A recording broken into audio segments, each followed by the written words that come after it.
locked into Grown Folks Production. In the mix With the commish, Nate.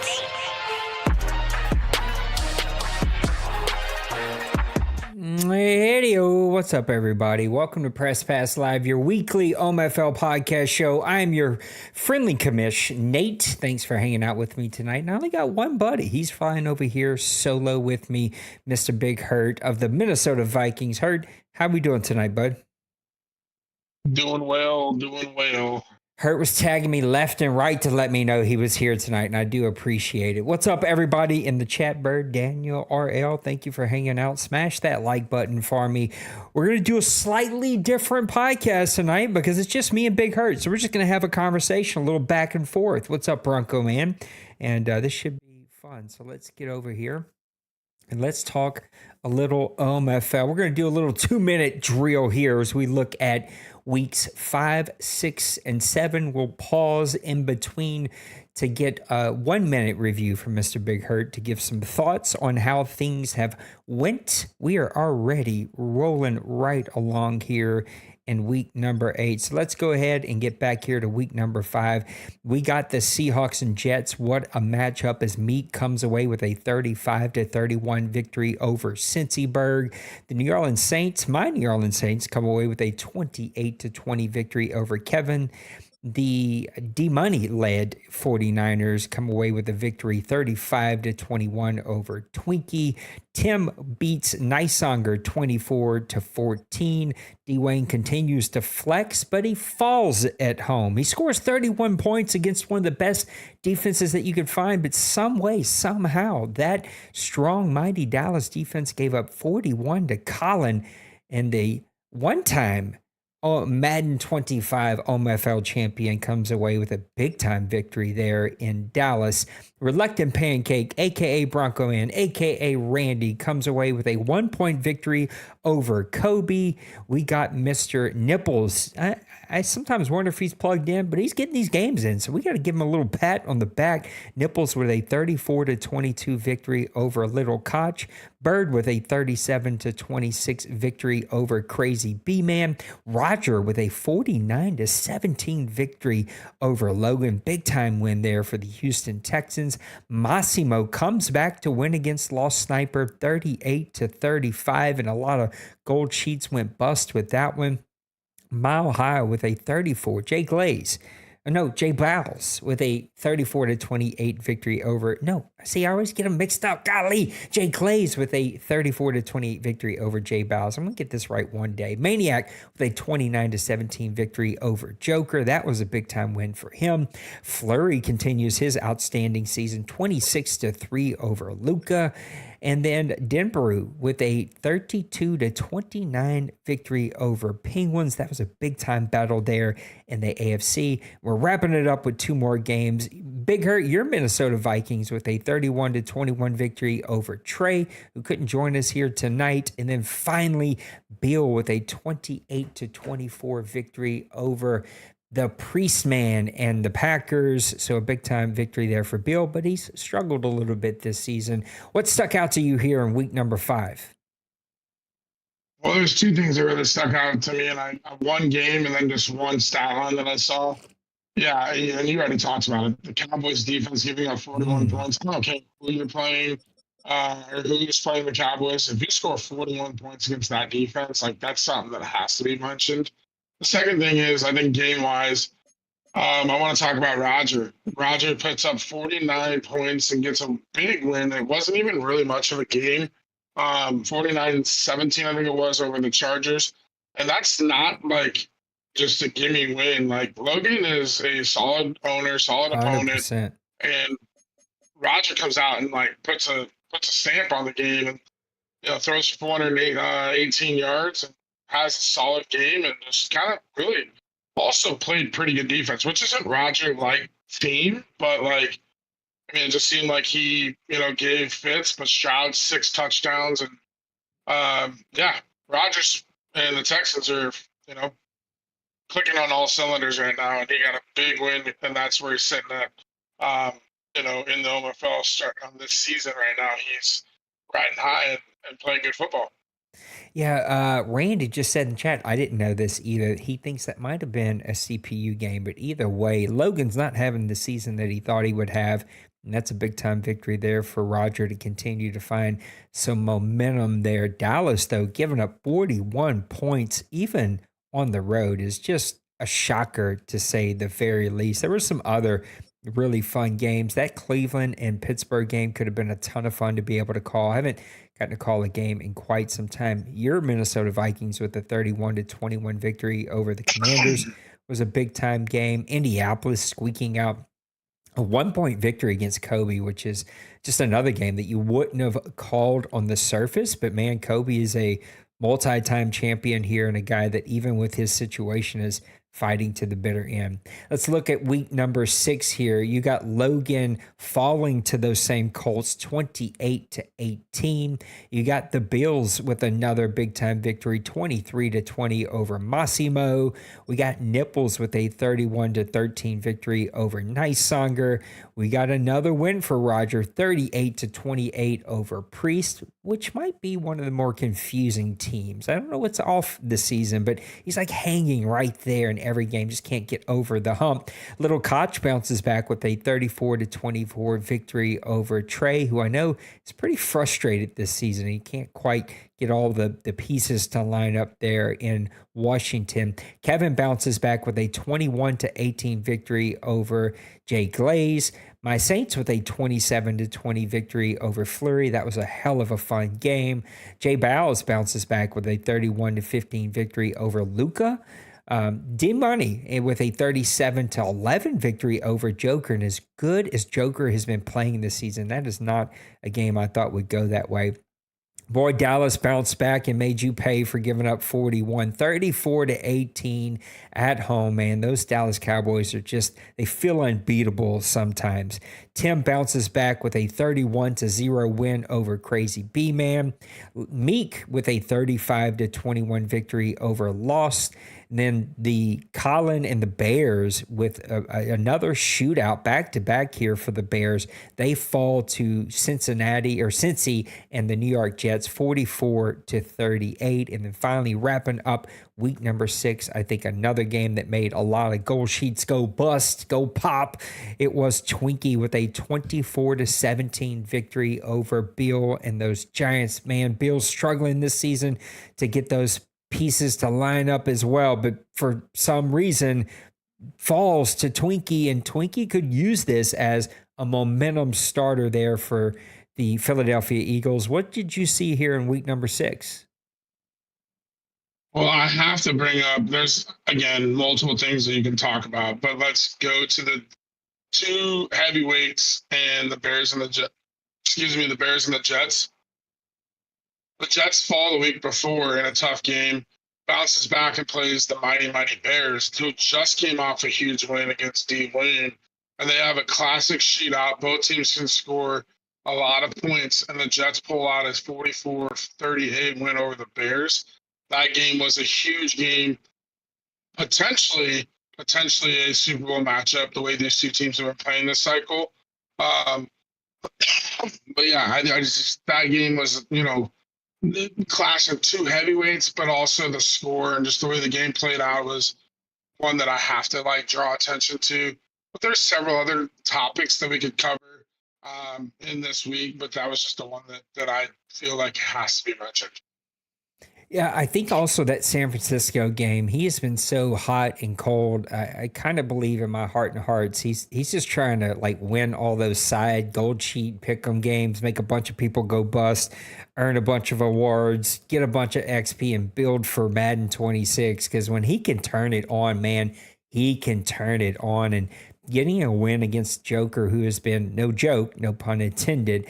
He has played really, really good football this season. That was an impressive victory, even for the San Francisco 49ers. Then finally, the last week that we're going to cover, week number 7 here, we got Tennessee Titans and Kobe. After a tough game 2 weeks ago, he bounces back against Massimo with a 35-17 victory. Little Koch continues a little bit of a warm streak here, 34-3 over Kevin. Penguins bounces back 17-7 over Beal. Dallas continues to roll here. This was a close game. This made a lot of gold cheats go bust, including mine as well. This was a really, really close game. Got away from him right at the very end. Dwayne beats Trey 30-24. Colin with a big victory, 27-21. This was your game. I got to watch it a little bit last night. It was last night. This was super entertaining. Not for you. I know you lost. No one likes when they lose games. This was just an entertaining game to watch. New England bounces back. Lost Sniper with a 31-28 victory over Cincyberg. Crazy B-Man with a 21-14 victory over Maniac, who I felt had found something there, but Crazy gets a big victory there on the road. Jay Glaze, 38-15 over Jay Bowles, and Buddy Bowl wins both of those this season. My Saints with a 38-14 victory over Joker. We just got lucky with a bunch of picks. We'll take it. Here's the shocker of the week. Priest, 24, D-Money, 21. Carolina and Seattle, another super entertaining offensive game. Berg gets a 44-40 victory over Meek. Got to watch this one. It's classic down to the very end. A defensive game here. Nipples with a 17-15 victory over Denver. This might go a long way as we get to the playoffs. And then wrapping it up, I remember Nicehunger being in my chat. He's in here tonight. He was talking about his matchup against Mr. Roger. We were talking about what he needs to do, and I just couldn't get it done. 41-27. Roger comes away with the victory. What'd you see in week number 7? Well, I mean, I could bring up the clash of two Titans again between the Seahawks and the Panthers. I could mention Priest and as you mentioned a minute ago, hot and cold 49ers. We could talk about a lot of things. We could talk about the Bears and the Vikings. Yes, it was a good game. Colin just, came out on top and had a little bit more in the end. But I think the big thing for me is going to be the Browns and the Ravens, just because the Ravens are 6-1. Browns made their run to the OMFL Bowl last year. We've seen a lot of points scored, and this was a low-scoring defensive battle game.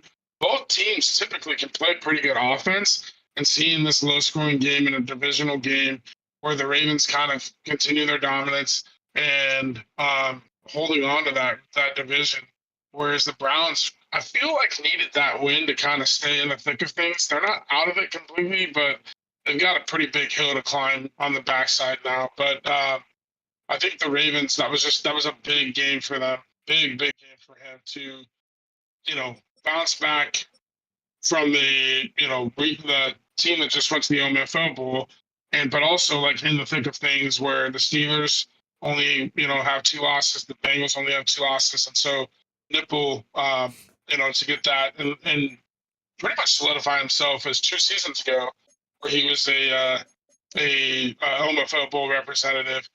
He's kind of having that type of season again. And so that was a big divisional win for him. Only 148 offensive yards, only held the ball for 14 minutes, a little over 14 minutes, but the defense, 6 turnovers on the game, a great AFC battle. Let's see how that plays as we get into the playoffs, but that could be a little foreshadowing. Bronco Man Randy with a great stat line here in the chat. He said, Lost Sniper beat Cincy last week, who beat Colin the week before, but he's losing 31-7 to Maniac currently. The OMFL, it is about as unpredictable can get. And there's just 2 of us. So we're going to turn our attention to the special topic tonight. And I asked the guys to think about impact players. And so we're going to look at some impact players that we think are happening here early in season 115. There's a lot of football left to go. We're just right almost to the halfway mark. Of course, halfway mark's kind of weird with a 17 game season so far. But Big Hurt, what are some impact players that you're seeing so far early in this season? Well, I mean, one, I think, is Jermichael Hopkins for Tampa Bay. Being a running back, we all know that Kevin's an offensive guy, but getting a guy like Hopkins in the backfield, leading the OMFL in rushing, yes, that's correct, leading over Dallas, over Jonathan Brooks at Carolina, over Montel Meadows. So the fact that he's got that, typically, I think we are a little bit more accustomed to Tampa Bay being in the passing leaders, but seeing him in the rushing leaders, I'm not surprised. He's an offensive guru, and when he figures things out, he's tough to stop. But I just think it's interesting to see him there at that top of the rushing leaders. But I'm also going to throw out there. I mean, some of the receivers that we're seeing out there, Crazy pretty numbers. standard. I feel like Lowry, Hall, Adunes, Perry Tyson, those guys are guys that we all pretty much anticipated being there. But the one that I'm going to throw out there and is the quarterback, it's Mark Anthony. The guy that's played solid football for years, and now this season he's leading the OMFL in passing. And Nate, I think like a lot of times you've doubted yourself and whatnot, but you've got the like combo of a All-American, Pro Bowl, Hall of Fame quarterback, and you got the Pro Bowl, Hall of Fame receiver combo there with Howe and Mark Anthony, and it's showing this season. And you're having that success that you've been trying and searching for, and to see him leading the OMFL above Star, White, McDimes, like that's impressive. And so I think that's something that needs to be noted. But I'm also going to throw out there Jimmy Polanco, like Massimo with the Dolphins is a guy that can air it out with the best of anybody. He's 1-6, but like, where did he come from? You know, I think the wins need to translate for me to give a little more credit, which is why I stick with the guy that's been the most impressive for me is the quarterback Mark Anthony for your Saints, just because you're getting the wins. You're 5-3. You're in the division, whereas Tampa Bay's pushing 500, running. You know, he's in the thick of things. Whereas the only flip side, like I said, with Blanco, he's 1-6 with the Dolphins. So the numbers are there. You're behind. Of course, you're going to pass it out, air it out a little bit. But yeah, Mark Anthony and Hopkins are probably the two big guys for me that I pointed out pretty quickly. I think one of the more underrated quarterbacks that when his career is done, whether it's this Madden or if he comes into next Madden, but Brad White is just gotten it done for a couple of different cycles, getting it done for the Seahawks once again, 24 touchdowns, 9 interceptions, only 9 sacks. We've come to sort of just brush over that, but he's playing really, really good. Two other guys, though, actually, I'd say 3 other guys. CJ Stroud for Roger clicking, 19-8, 70% completion percentage, only 7 sacks so far this season. Jordan Love quietly having a really, really good season for the Titans, 18-3, 64%. He has been sacked 16 times, but he is super efficient, averaging 271, almost 272 yards per game. And then finally, a guy that we probably also don't talk enough about. It's only his second season, but Jack Faber of the Dallas Cowboys, 19-6, 68% completion percentage, only 5 sacks. It's so, if you're playing him, it's frustrating because Dwayne is so efficient. You never get to the quarterback. He's not going to pass for a ton of yards, only 226 yards in the season so far, but a 119.1 QBR. I mean, it's going to be one of the tops in the leagues of guys that actually start here. They're having really, really good seasons. Looking at your rushing leaders, of course, we know about McMullins. You touched on Hopkins, who's having a really great season as a rookie. Bruce Allen, already 9 touchdowns on the season. Jonathan Brooks, I faced him last night, already 7 touchdowns. Jerome Mayberry, a guy quietly having a great season there for Tennessee. All these stats starting to pop out for the Tennessee Titans. I'm afraid we're going to have to start taking some serious note. You've already touched on the wide receivers. I feel like some of these stats are just stupid. Jarius Tyson, got to face him in week number 1. The guy can do everything. Already 14 touchdowns on the season, only 32 receptions. I mean, the guy is just an absolute stud. And then if you look and turn the attention a little bit to the defense here, you can see a guy that's been getting it done here for Jacksonville, Devin Lloyd. He's already got 24 solo tackles, 8 tackles for loss. Looking at some of your tackles for loss leaders, Brian Larson already has 18. Micah Parsons already 15, 7.5 sacks from Micah Parsons. That's why that Dallas team is just continuing to truck along. Miles Murphy for the Bengals, 6.5 sacks. And then looking at your interception leader, Tyreek Woodland, another guy that I think underratedly every season is right there in the Pro Bowl, right there in the Defensive Player of the Year nominations, just getting it done.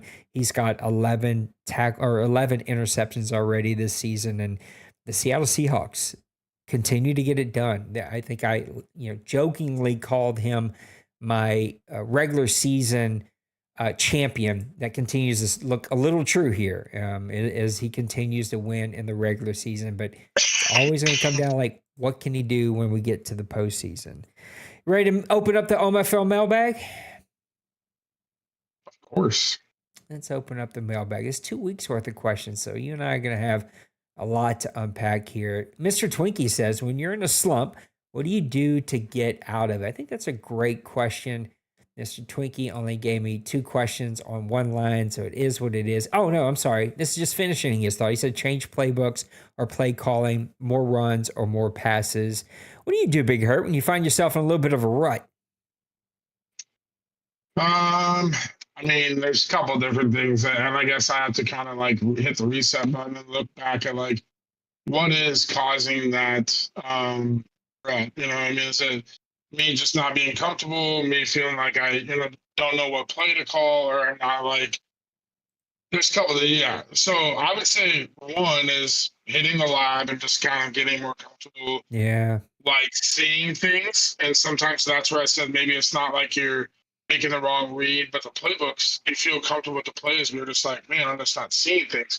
That's just going to the lab, playing against the defense, just and kind of breaking things down, and where you can make mistakes in the lab and it doesn't count you, but you can then also kind of experience trying a few things and see what that looks like, and maybe you see something that you don't see in a real life game because you're afraid you're under the barrel of pressure or whatever it is. So the lab is one thing, but I would also say like if you are feeling like a playbook, maybe change some things up, play style. I know I've hit myself in I think 2 seasons ago, or was it last season? I was struggling and I made a playbook change and I've been on that playbook since. But I was struggling to run the ball. I was struggling to consistently feel like I was getting any type of running game. I will say that my passing game, I don't feel as comfortable, but I also know as a football 101 and coaching football in real life, like if you are one dimensional and have a great passing game, great, you're going to be good. But you're going to run into teams that like the Cowboys who have great pass rushers and great secondary, and they're just going to take advantage of you. And you have to be able to run the ball and limit possessions for teams like Chicago, teams like the Jets, teams like the Texans, teams like the Cowboys, teams where if you can control the clock and limit those possessions and put your defense out there against those teams less, you're going to have a better chance to A, get a turnover, and B, get exposed and just basically turn it into a track meet. So I think part of it is getting comfortable and being able to be multi-dimensional running and passing. Maybe the passing game takes a hit because of that playbook isn't fit quite right, or you need to build your custom playbook and find that run game and build it off of that playbook that is a stock playbook that you feel better about. But I think those are the 2 things that I've noticed. And then the last thing I would say is if you're throwing a lot of picks, that left stick, moving the left stick, is something that I've always felt like, to me, is something that really gets me in high turnovers or in sticky situations, because I feel like I'm moving that left stick too much, leading the pass or trying to step up in the pocket and throw where I'm moving. I need to set my feet and just play a little more natural football. And so those are the things that I've always tried to kind of, when I say hit the reset button, is when I'm struggling, thinking back, what's going on, what's wrong. And those are the things that I typically come across. Yeah, I completely agree with a lot of that. I would say there's nothing for me that works 100% of the time, but I found a couple of go-tos, and I don't know that I have any secrets at all. I'm one of the more losing teams here in the OMFL the last 2 cycles, but I would say that hitting that practice field can be really key. It can help you find some rhythm. It can help you gain some confidence, which I think is really important. It will not translate. It does not play the same. But if you can keep sticking at it, I think you will find the breakthrough. You'll get over the hump and you'll start to find some success. Reiterate what Big Hurt said: you cannot turn the ball over at all costs. You cannot I'd much rather punt the ball 12 times than turn the ball over 12 times. And if you can limit the turnovers and get them as close to zero or run them at zero as possible, you will find more luck more often than you don't find luck. And I think that's part of the progression here in the OMFL, is just to get the momentum, to get some confidence. And then the final thing I would say that I've done to sort of get out of the slump would be analyzing your team. If there were some players that like were right on the cusp of each other, you didn't know who to start, or maybe you feel like you can move some players around, like give another player a start. See if they play better. See if you can start to find some momentum. Maybe analyzing your team, you realize the left side of my line is stronger than the right. I'm going to run left more often than not. My guys have really good finesse blocking, so I may try to lean to the outside a little bit more than I do power running down the middle. I have really great play action. Let me make sure I'm running enough play actions in here. So I think really analyzing your team and finding out stat-wise, what do they do really well? And are there some players that you can mix up to see if you just find a little bit more momentum? Sometimes just the change gets you unstuck. Flurry with a great question next. He says, have any tips on how to push through the fatigue and not lose all your momentum and passion during the dog days of late cycle Madden? I'm going to go first on this one. I think it is just a mindset. You got to find what it is that you enjoy. For me, the change this season has really been a mind shift change. I listened to something the other day. Oh, where did I hear that now? Poop. I don't even remember where I heard it from. I mentioned it on one of the podcasts. Or maybe it was one of my own personal streams, but it was this idea around identity. And I think a lot of the reasons why, for me, I can only speak for me, I get frustrated on stream and it starts to snowball on me, is because sort of it represents my sort of character and my identity of like, if you lose all the time, you know, it was too important. And ultimately, none of this matters. It's all make believe. It's all fake. It's all just fun and community. And the moment I let that sort of go, and it's just like, let's just have fun. Like, I'm tired of chasing sliders. I'm tired of arguing about settings. Like, I just want to go have fun. Find something that's fun for you, and you'll fly through it. And I think the GM building is fun. The player development can be fun for me. And this mind shift has helped me figure out that, like, figuring out how to make something work when it hasn't been working, and like tweak and move and try different things has been really key. What about you, Big Hurt? Anything that you do to sort of get through those late dog days of summer? Yeah, I actually want to take a step back, and I forgot to say something about the last question, and you mentioned it, and I was like, oh, that was one thing I wanted to say. I think building tendencies and not trying to like get stuck in like a groove, like always running the ball at first down or always running the same play out of the same formation. Try different things, because that will also help guys here are quick to pick up tendencies and stuff. So that's one thing. But the advancing to the next question, the dog days of summer, I think that's going to be true in real life, in sports, and any game you play. The replay value tends to get less, obviously, or you're less interested as the end of the cycle. But I think for me, and I don't mean this in a bad way, is taking a step back and thinking about, what is the purpose of you playing in the OMFL? What is your purpose? Is it to fill time?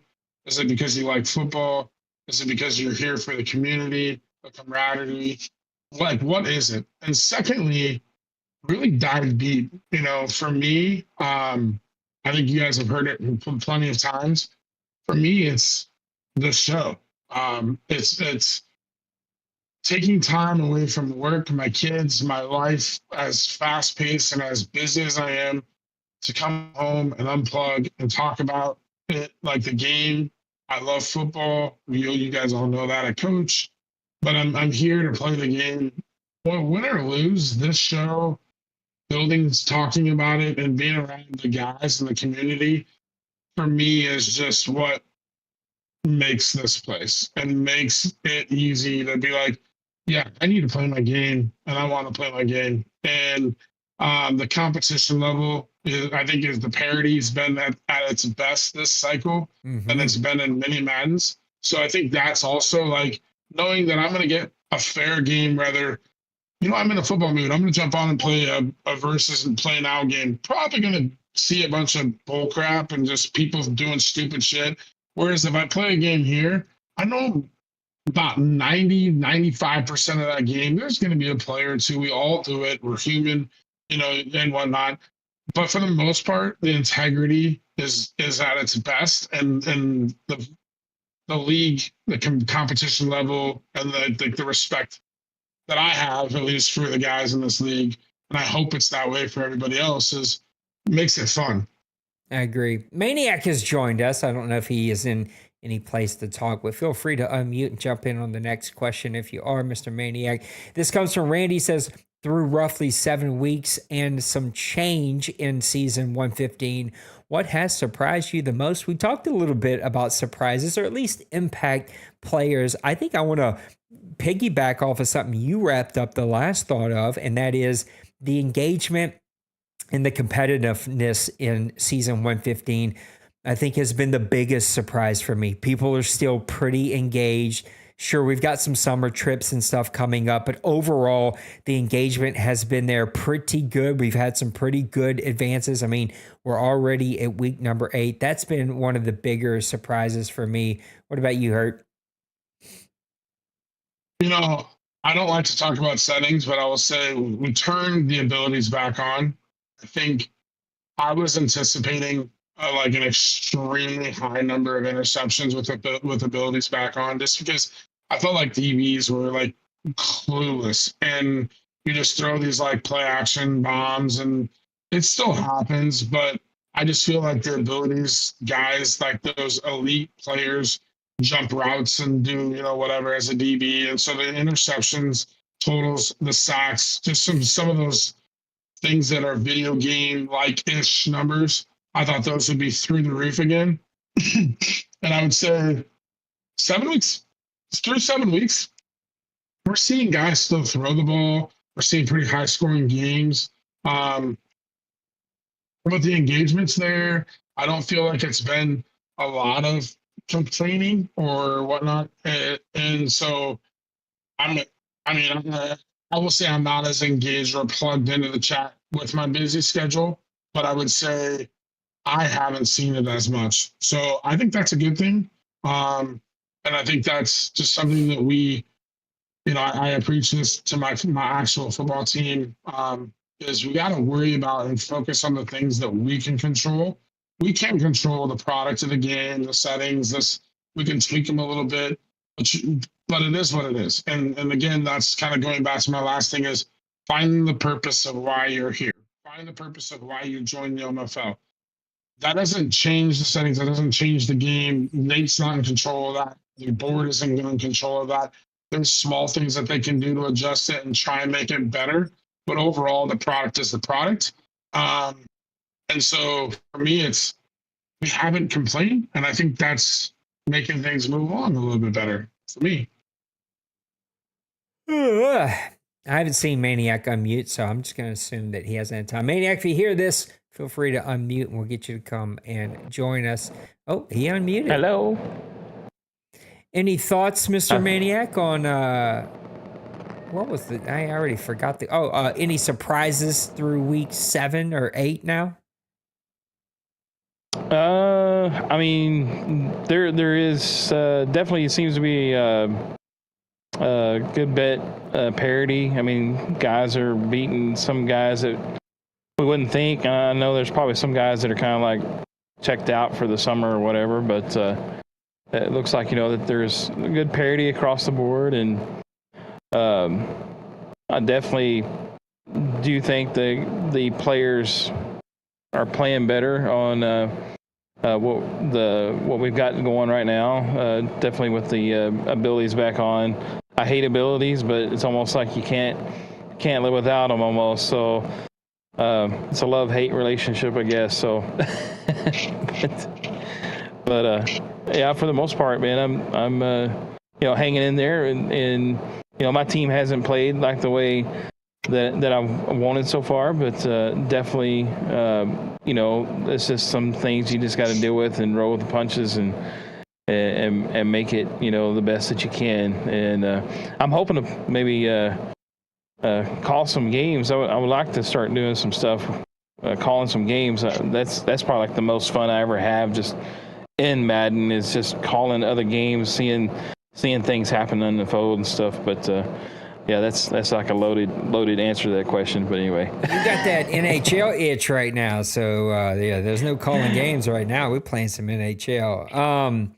This one comes from Mr. Joker. He says, now that we got a few games under the belt, who's the surprise so far? And I love him, but he did say spell surprise with a Z and write so far as one word. It's a tattoo artist, so just don't ask Joker to write surprise on your body anywhere. Also, what are your predictions for Super Bowl teams? Joker, I'm just kidding, because Joker could beat me up and probably murder me, so please don't do that. I've already given my Super Bowl prediction. I don't remember what it is. I'd have to go back and look up at it, but I still really like the Jets. I still really like the Colts and the Bengals. I think those are all good AFC teams.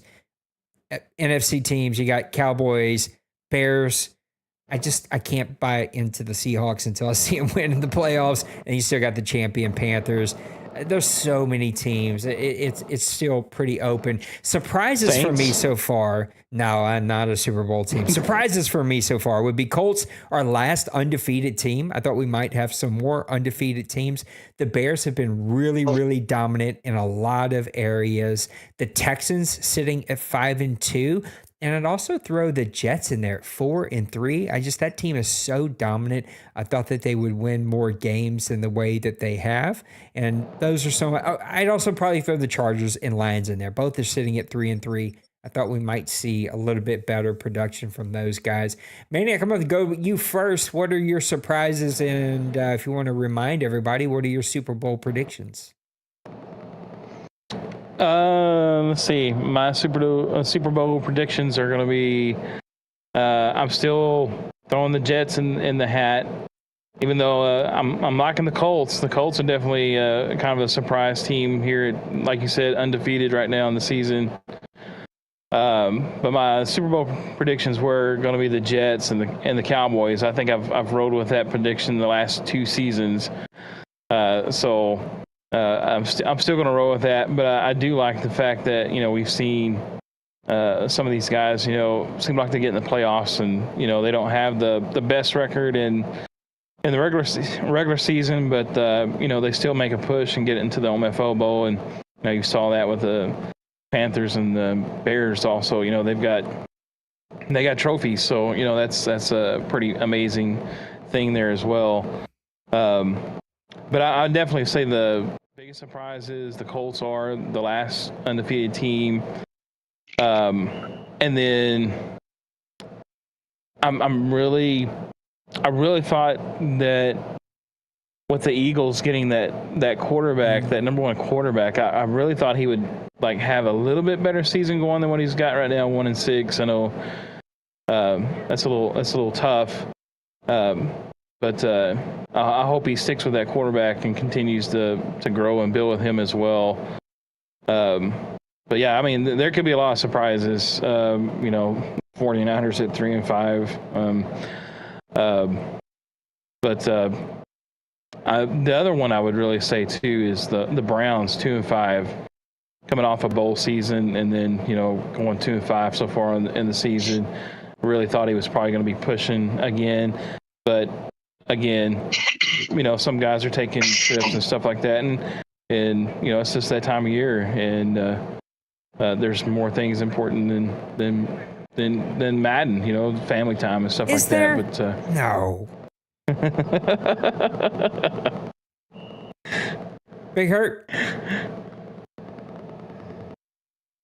For me, I think I would say the Browns definitely is the biggest shock for me at 2-5, being that he had the dominance last year. I would also say the Broncos at 3-4. They had a pretty strong year. the Ravens back at the top. I don't know that it's a shock in the record, but I would say it's more of a shock that we are this late into a cycle and Nipples as engaged as he is. That's more the shock for me. Just because I feel like wintertime there's less stuff to do and your Madden's still newer, and you get closer to like spring and summer and cruises and everything else that's going on, and yeah, we all know what he likes to do. So I would say I'm not shocked that the Colts are 6-0. I would say I'm shocked that there is no other undefeated team. I think the AFC West as a whole, the entire division, is just a shock to me. The Broncos, the Chargers, the Raiders, the Chiefs, as much of their struggles. I would also say that the East. I thought the Jets and the Patriots and the Bills, I view those three teams as three of the top upper echelon in the AFC, in the AFC. And they're all kind of right around 500, beating up on each other, and just have had some tough games with big matchups like the Jets we talked about here a little bit ago.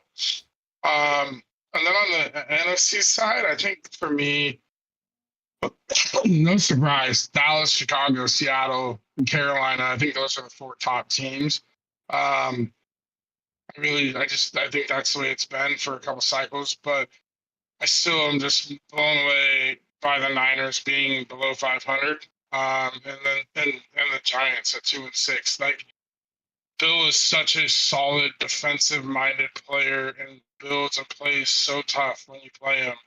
And I know he's in a tough division with Trey and Dwayne, but like, I just think that guy is a guy that's like a playoff bound team, and he's just a headache anytime you match up against the Giants. And see him at 2-6 is very shocking to me. Yep, I agree. This one comes from our buddy Nipples. Matter of fact, let me get Mr. Maniac in here now that he's with us. This one comes from our buddy Nipples. He says, when closing on a house, how long does it take to have Wi-Fi? This is a Madden question, because if there's no Wi-Fi, there's no Madden. Clearly, he's got that figured out because he's been playing his games about a week. I don't know what it was for you. This one comes from Colin. A quarter of the way in. Thoughts on these settings? Going to you first, Hurt. What do you think about these settings a quarter of the way through? We've touched on it a little bit already tonight. I also got to mention one of the biggest surprises is the College World Series road to Omaha. A lot of top dogs are falling, and LSU is currently losing to an 8-32 Little Rock team in the finals of the regional. But I'll pass that along. Quarter of the way through, I already touched this. I think the settings are the settings. Like, I hate to even give my opinion on settings, because it's just something that, for me, I've become, like, again, I said to my football team, control what you can control. Settings aren't something that, we can control them, sliders, but at the end of the day, like, we have to find a way to just play the game as a community and what's competitive. And if that's all pro, all Madden, I really don't care. I just want to play, and I think the parity is there. So settings to me, abilities, all that stuff, like, I just kind of become immune to even talking about that stuff, because it's just nothing but negativity. So for me, I'm good with where it's at because the parity's there. Maniac. I think the settings are good. I've kind of taken the same approach as Big Hurt. I've tried to not dwell on the settings like in the past, where you and I have spent like half our Madden life trying to figure out settings and stuff. Can we pause real fast? I just want to point out LSU's tied real quick. Just this Big Hurt jabbing at me over here. All right, go ahead, Maniac. Sorry about that. But yeah, I mean, the settings are the settings, and the only time I've actually looked at settings is because I just started an offline franchise, just meddling around, creating players and different stuff, just kind of looking at the things for next Madden, hopefully, or whatever. But that's the only time I've actually cracked open the settings, because it's just like I'm kind of washed out with all the setting stuff, and the game is where the game is. Yeah, there's a lot of stuff that don't work properly, and if you probably watch my stream, I complain sometimes about it a little bit more than I should. God forgive me, but that is what it is, and just try to deal with it and move on and play the best game you can, and there's always tomorrow. Good thing for you, God forgives. So I think you're going to be okay. I would just repeat what both these guys have said as I'm sitting here stumbling over my words. I've got nothing to add. Even Maniac can't help himself. He means well, like his heart is in the right place. But as he mentioned to me about the injury sliders, I just mentally, I can't continue to have the conversations. It is what it is. I'm learning how to play the game with what we got. It still drives me insane, the sort of arcadiness that is there in All Pro, but it is what it is, and it feels fine to me. I mean, I'm not having fun. So Twinkie says, and this is a little weird question here, Twink. He says, what best way or easiest way to bring more than one import into 2025 new season of Madden? Woo, Mr. Twinkie. I know Mr. Twinkie is a very successful man, but the way he wrote that, I know what he means. How do I bring more than one import into Madden 26? That's easy, Twinkie. There isn't a best way, and there isn't an easiest way. There is literally only one way, and that is you have to play all your games. So everybody gets one, and then if you play all your games, everybody gets another one. And then if you pay to or donate, then you get another. And that one is just like a perk that you get for donating to this community. So that is the only way to get more than one import. Play all your games and then be a platinum donation member. Yeah, that is really the only way. All right, Tim, what team with a good record would you consider a pretender? Saints. What do you think, Big Hurt? Contender, or team with a good record that you think is a pretender? For me right now, I'm going to throw it out there. I just think it's the Ravens. And the Ravens because it's nipple and we're in June. That guy's got to be have a cruise lined up at some point. And he's got to be going hitting up a strip club or doing some lying off of a stripper's butt. I don't know what he's got going on, but he's got to have something crazy lined up in the month of June. And there's just, I'm like I said, I'm not shocked that it's the Ravens at 6-2. I'm just shocked that it's the final season and he's 6-2. Maniac. I mean, the Ravens are probably one from the AFC. I mean, you could look at the Bengals. They've struggled all the way, up until this season. Things have kind of clicked for them so far. Right now, they're 6-2. Steelers, Texans. I mean, I'm starting looking like the AFC as a whole is kind of struggling right now because we ain't got but like 4 or 5 teams with actually winning records right now. So there's probably a plethora of guys there that could be in that category. I don't think your Saints are, man. I think you've got a chance to get into the playoffs really well. You always have to kind of look at the Seahawks. I know he's had really good success right now, but said it. He's one of those ones that will lose. He'll be 15-1 or 16-1 and lose the very first game of the playoffs. And it's just been his luck, unfortunately, for the poor guy. But but that's probably one. I mean, Cardinals. If you looked at when he posted this message, I think the Cardinals were probably 4-0, 4-1.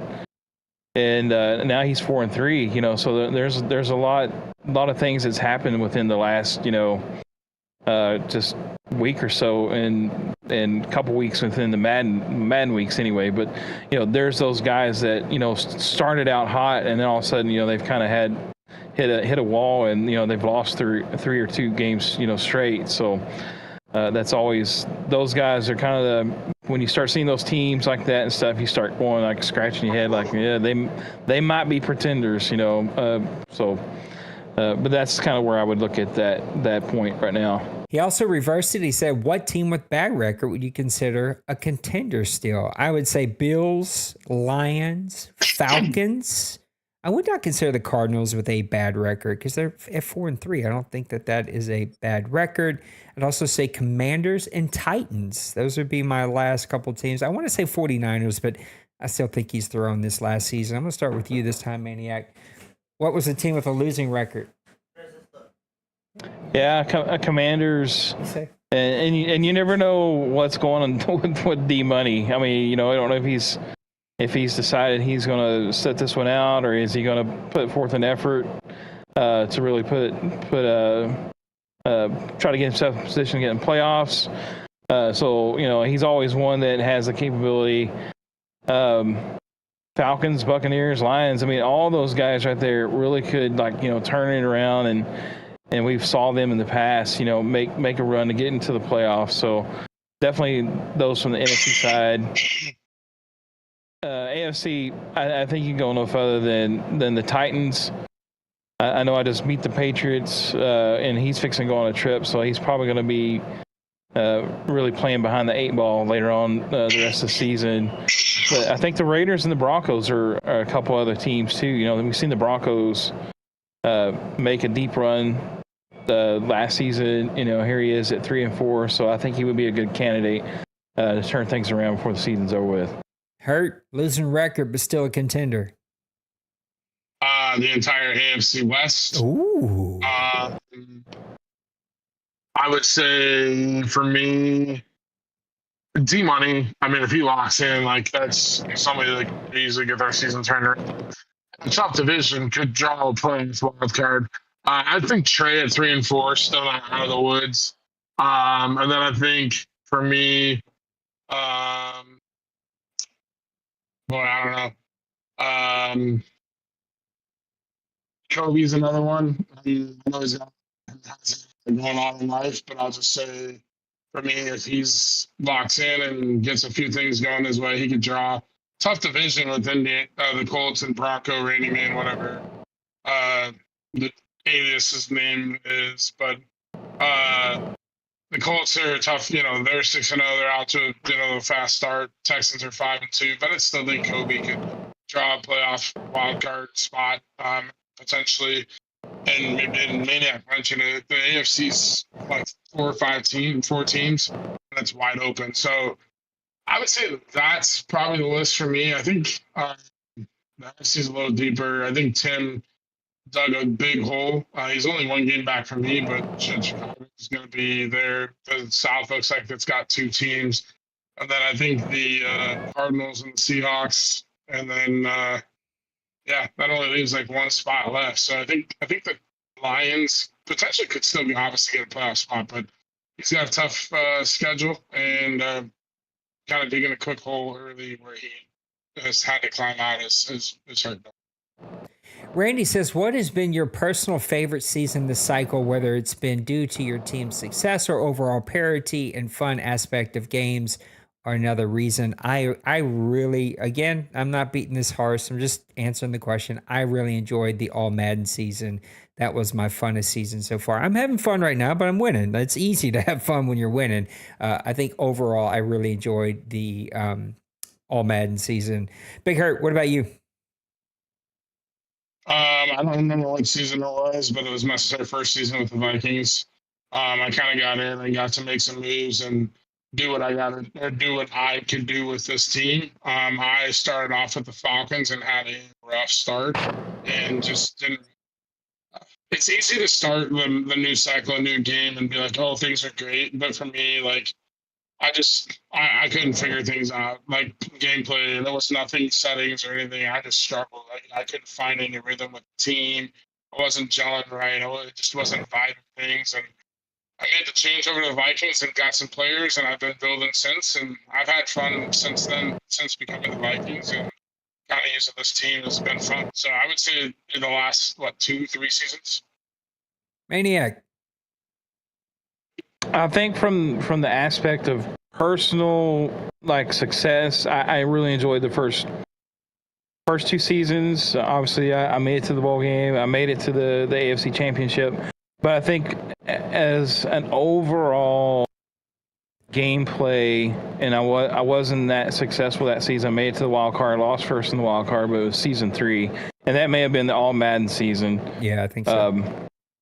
It just seemed like the game did play different and was a little bit more, I guess, realistic feeling, even though I didn't have the personal success that I had in the first 2 seasons.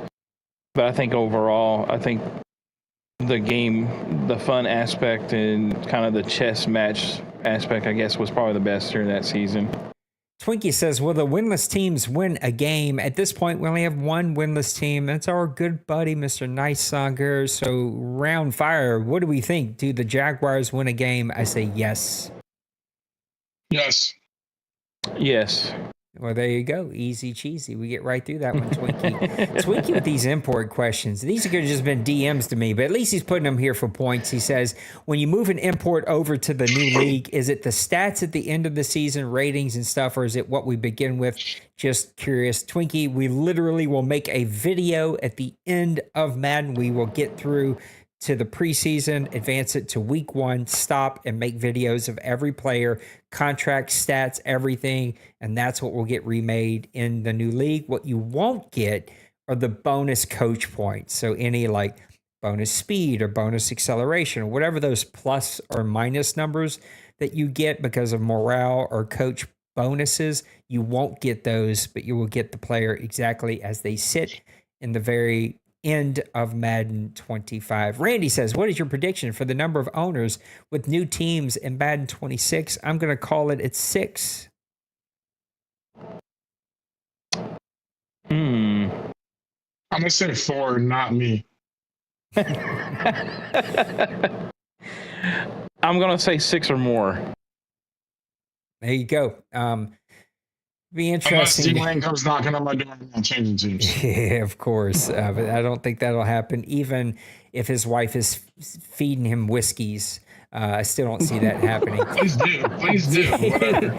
This is D-Wayne. I'll send say, you the bottle. I was a little frustrated by some comments in my chat the other day. It's probably the only time I've been frustrated this season. I let it get to me just for a few minutes, and there will be players that do not get invited back.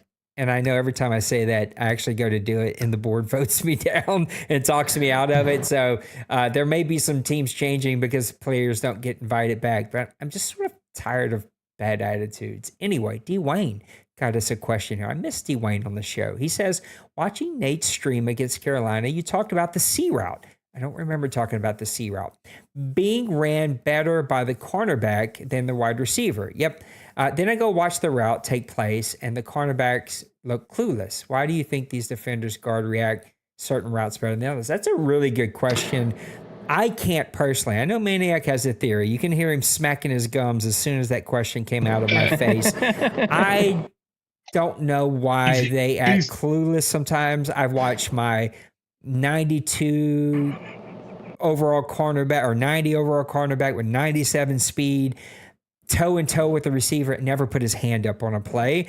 And then I watch cornerbacks like on this C route. I remember exactly which one. It was off to the right side where the cornerback literally runs the route better than the receiver. He's there 4 seconds before the receiver who knew where the play was going.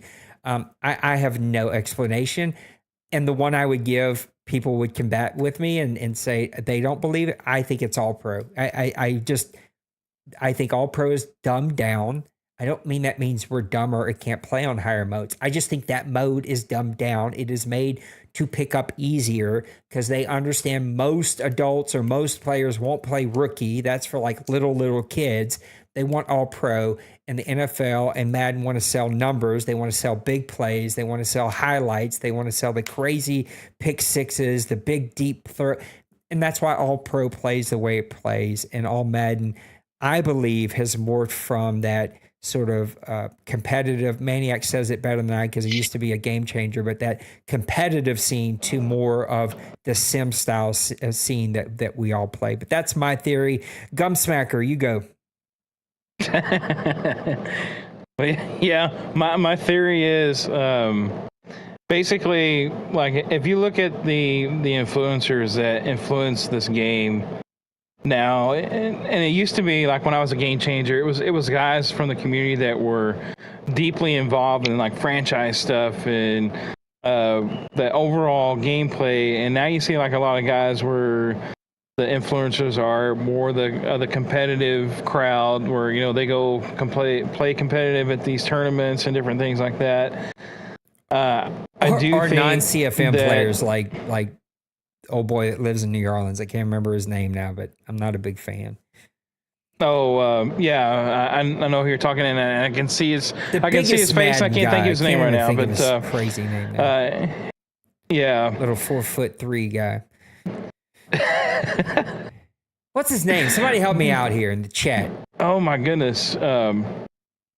Anyway, sorry, I derailed us. I was really being joking. No. I've met him I haven't met him. I'm sorry. I've walked by him a few times at like wrestling events.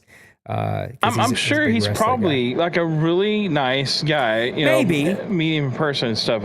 I just know that I've reached out many times, and he's just totally blown me off. And I just don't like people that think they're bigger wigs than they really are. I'm like, brother, you're just a YouTuber who talks about Madden. Why don't you chill? You're not like a world power here. Why don't you chill out a little bit, okay?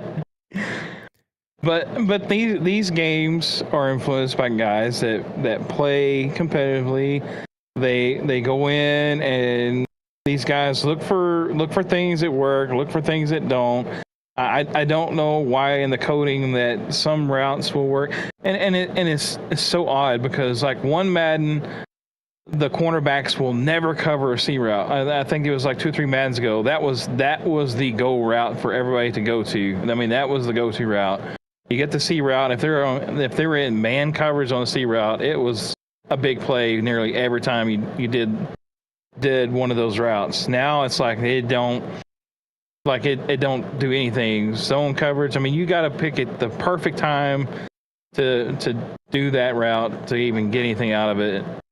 But I just think like sometimes they dumb things down again because they build the game with these guys that, and this is where the switch stick come from. I think it was all these guys because these guys, they switch to make plays, and so if they make it to where the CPU does everything for you basically, then these guys really have no reason why to switch. So again, I think that's the reason why some routes are covered better, some routes are not, because they build it to where the guys can switch on and make the play, make the highlight reel, whatever, blah blah blah, and all that junk.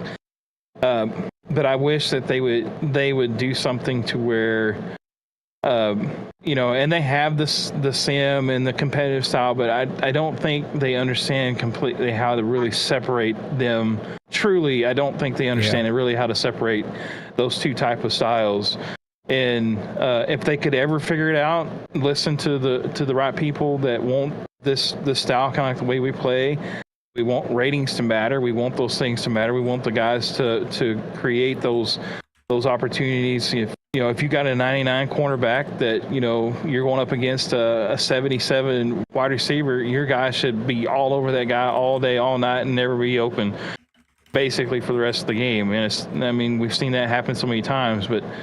In real life, he'll have a shutdown cornerback that will never let one of the rookies, breathe the whole entire game. He'll just make a mockery of him.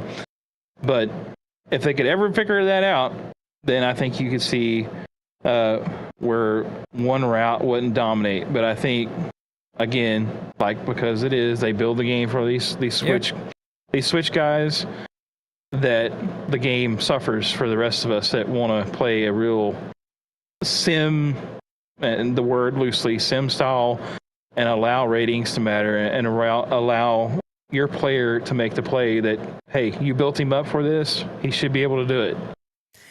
Before we go to Big Herd, Eric Rayweather, thank you, Kevin. Yeah. I also looked it up. And he really is like 5'3", 5'5", something like that. I'm not making fun of the guy. He's just a sharp fella. And he probably is a nice guy. I just don't like being big wigged. It's just like, come on, bro. Like, whatever.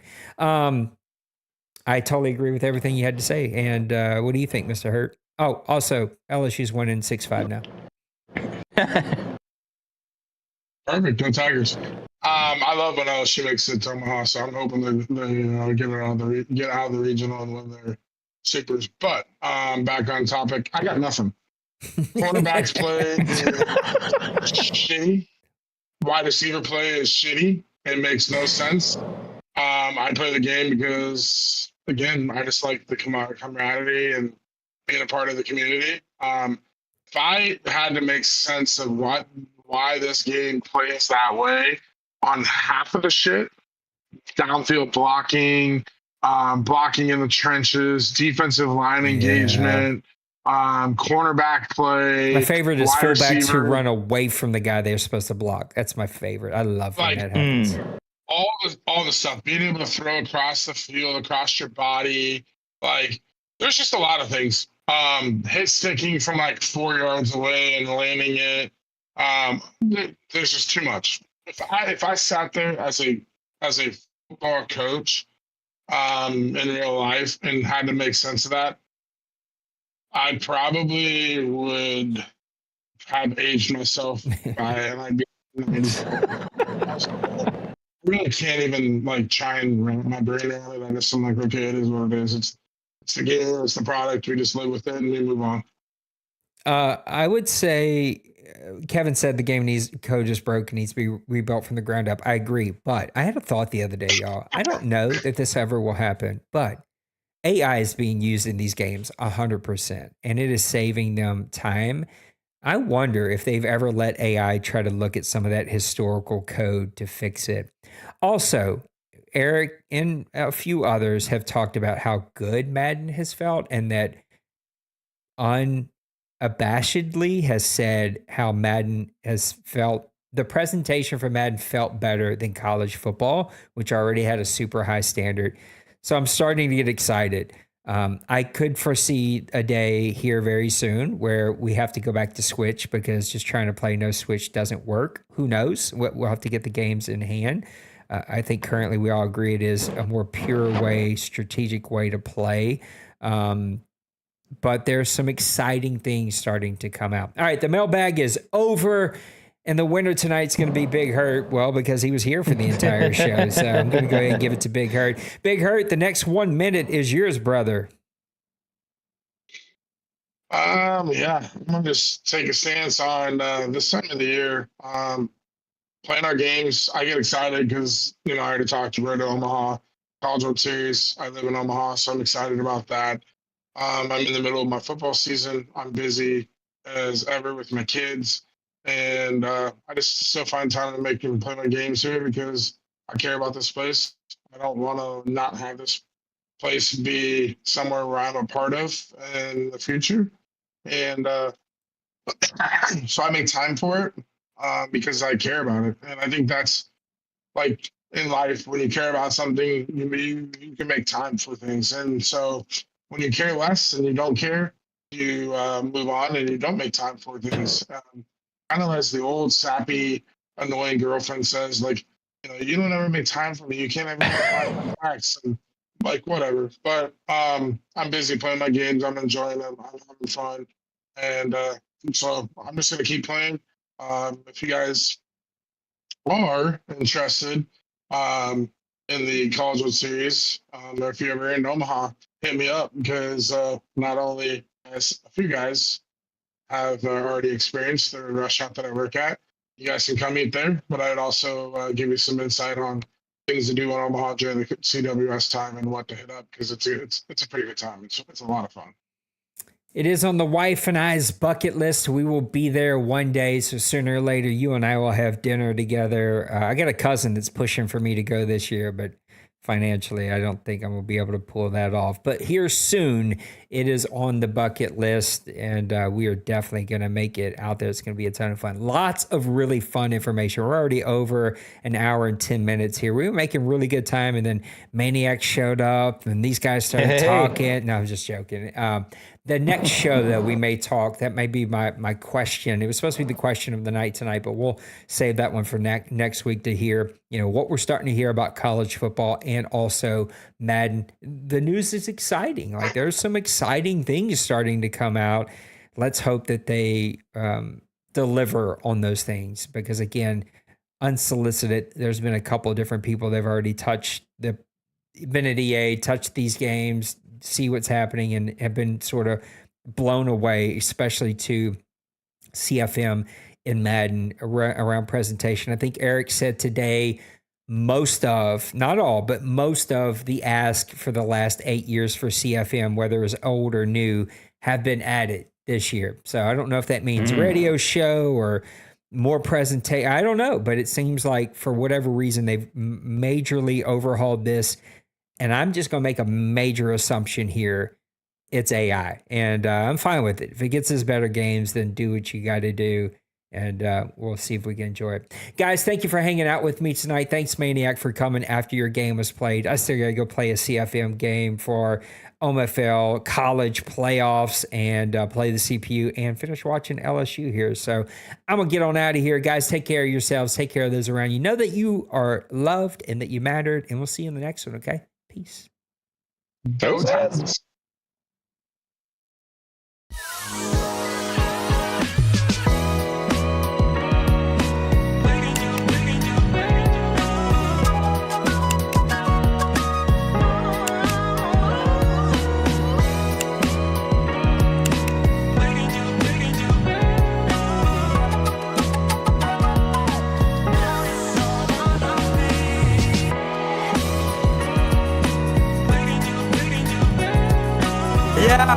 Smash that like and subscribe.